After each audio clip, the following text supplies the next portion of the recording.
குழந்தை பிறந்தவனே 40 முழுவராக ஆண் சட்டை தண்ணி வாங்கி இதெல்லாம் ஓதி வச்சு வீடு வாசலாம் கழி சுத்தம் பண்ணி குளிக்கிறா.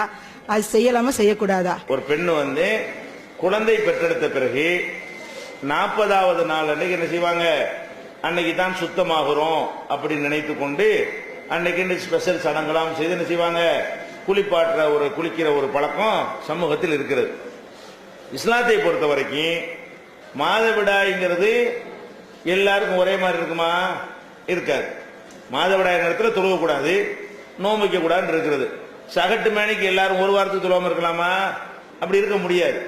அது உடற்கூரை பொறுத்து என்ன செய்யும், வித்தியாசப்படும். சில பெண்களுக்கு 3 நாள்லயே மாதவிடாய் நின்று சுத்தமாகிவிடும், சிலருக்கு 5 நாட்கள் ஆகும், சிலருக்கு 7 நாட்கள் ஆகும், சிலருக்கு 15 நாள் வரைக்கும் கூட என்ன செய்யும், அதிகபட்சமா ரொம்ப ஒரு பலவீனமான ஒரு பிரச்சனை இருந்தால் கொஞ்சம் அதிகரிக்க கூட செய்யும்.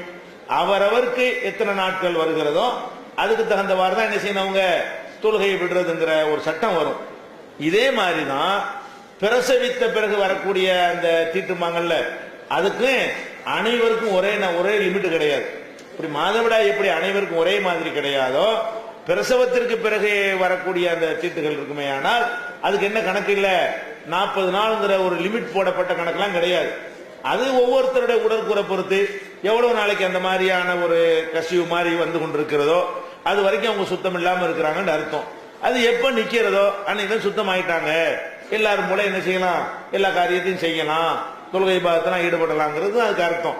ஆனா இவங்க என்ன பண்ணிட்டாங்கன்னா, எல்லாத்துக்குமே சகட்டு மணிக்கு 40 நாள் 20 நாள்ல நின்று போகக்கூடியவர்கள் இருப்பார்கள். அவரவருடைய உடற்கூரை பொறுத்து என்ன செய்யும், அது தீர்மானிக்கப்படும்.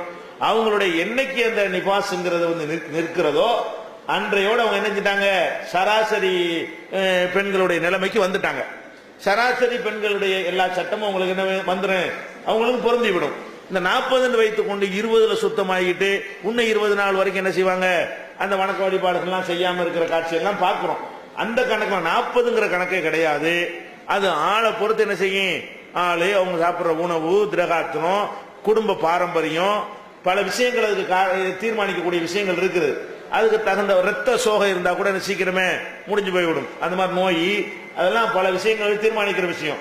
அவரவருக்கு உள்ள நாட்கள்ல எப்ப முழுசாக அந்த கசிவு நிற்கிறதோ, பிரசவத்தினால் வரக்கூடிய அந்த கசிவு நிற்கிறதோ அதோடு அவங்க என்னவாகிவிட்டார்கள், சுத்தமாகிவிட்டார்கள். அவ்வளவுதான் மார்க்கத்தில் உள்ளது. 40 நாள்ங்கிற ஒரு லிமிட் போடப்பட்ட கணக்கு இல்லை. அது சரி, சாதாரண ஒரு விஷயம் தானே. அது சுத்தம் இல்லாம இருந்து சுத்தமாகறாங்க, அதான மேட்ரு. இதுக்காக வேண்டிய ஒரு பாத்தியா உண்டாப்ப இதுக்கு என்ன பண்ணி விட்டாங்க, எல்லாத்துலயும் நுழைஞ்சிருந்தது பாத்தியா கொண்டா வச்சு பண்ணும். அந்த 40வது நாளைக்கு குளிப்பாட்டுறதுக்கு என்ன செய்யறது, அஜர்த்திட்ட போய் தண்ணியில செம்புல தண்ணியை கொடுத்து விட்டு அவர் அதுக்கு என்ன போதுனாலும் தெரியல ஊதி அனுப்புவாரு. அதை ஊத்தி குளிச்சா தான் என்ன செய்யும், சும்மா குளிச்சாலும் அந்த தீட்டு போவாது. என்ன செய்யணும், அஜர்த்திட்ட போய் மந்திரிச்சிட்டு வந்து அந்த தண்ணியை ஊத்தினா தான் சுத்தமாகும்னு சொல்லி அதுலயும் நுழைஞ்சிக்கிறாங்க அஜர்த்துமார்கள். நம்ம என்ன கேட்கிறோம், அப்ப நான் மாதவிடாய்க்கு மாசம் தண்ணியை ஊதி விட்டு அப்படிதான் குளிக்கிறீங்களா நீங்க, அதுவும் சுத்தமாகணும்ல. மாதவிடாயில சுத்தமாகறீங்க, சுத்தமாகக்கூடிய நாள்ல மாசம் அஜர்த்திட்ட தண்ணி அது செய்றீங்களா, அது சுத்தமாகிவிடும். சும்மா குளிச்சால் அது சுத்தமாகிவிடும் என்றால் இனியே சுத்தமாவாது. அப்ப ரசூல் ஸல்லல்லாஹு அலைஹி வஸல்லம் அவங்கள்ட்ட ஒரு சஹாபாக்கள் இப்படித்தான் செஞ்சாங்களா? சஹாபி பெண்கள்லாம் செம்புல தண்ணியை கொடுத்து விட்டு ஓதுல அவங்க ஓதுன ஒரு பவர் கூட தானே, அந்த மாதிரி கொடுத்து விட்டு ஓதி வாங்கி அந்த தண்ணீர்ல குளிக்கணுங்கிற மாதிரி ரசூல் ஸல்லல்லாஹு அலைஹி வஸல்லம் வழிகாட்டினாங்களா? இல்ல. இதெல்லாம் மத குருமார்கள் இடையில நுழைஞ்சுக்கிட்டு அவங்க வருமானத்துக்காக என்ன செஞ்சது, அதை உண்டாக்கி கொண்டது. ஓதுனா அதுக்கு ஒரு காசு கிடைக்கும்ல, அதுதானே தவிர அதுக்குன்னு ஒரு பாத்தியாவோ, அதுக்குன்னு ஒரு சடங்கோ, அதுக்குன்னு ஸ்பெஷல் திக்ரோ, அதுக்குன்னு ஒரு துவாவோ ஒண்ணுமே கிடையாது. சும்மா குளிக்க வேண்டியது, அவ்வளவுதான்.